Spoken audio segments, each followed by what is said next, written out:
गो माझं चप्पल कोणा विचारून घातलंय त्या विचारू का त्याच्यात? विचारू काय वया त्या दिवशी ड्रेस घातलंय तुझं तर माझं काढून घेतलंय मग माझं घाल नको हात लावू नको म्हणून आणि माझं चप्पल घालण्याला लाज नाही वाटणार तुका लोकांका असं तिथे ती आणि मी असले का बडबड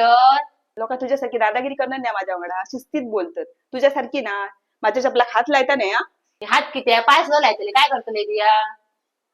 काय करतलं त्याच चपलांचं तोंड फोडतलं इतकी चपला असतात काय करतले त्याची पूजा करतले का? मी पूजा करण्यात गळ्यात घालून फिरा पण तुका दिवचे नाही माझ्या चपलाक जर हात परत लावलेला तुझे हात तोडून ठेवतले बघ मका हात तरी लावून दाखव तुझा मम्मीक नाव सांगतलं. झाला काय सुरू झाला काय तर मम्मीक नाव सांगतले रडाक सुरू झाला ते मम्मीक सांग तर मम्मीच्या ना मम्मीक सांग मी ना कराक बिया नाही तू माझा आधी चप्पल काढा मी घालतले म्हणजे घालतले ते काय करून गेला माझा. बघशील तेव्हा माझा सगळा चोरून घालतोय हो तुझे इन्स्टाचे फोटो बघलोय कपडे माझे चपला माझे आणि मी काय बोललोय का म्हणजे सगळी घरातली माकाच बोलतात आता बराच आवडी कवलंय तू माझ्या चपला आधी काढ नाही तर बघ तुका कसं सोलतलंय आता कर मी घालतले म्हणजे घालतले तुका कोण बी आता को कुत्र्या तुझं तोंडावर मका नको तर बोला नको माझं डोक्यात आपला आधीच कुत्र्याची बहीण कुत्रेच असतात. ती माझी बहीणच नाही तुका रस्त्यापासून उचलून हाडला आणि ती असं वागते माझ्याबरोबर गो माझ्या डोक्यात जाऊ नका मका राग येता आधीच सांगते मी.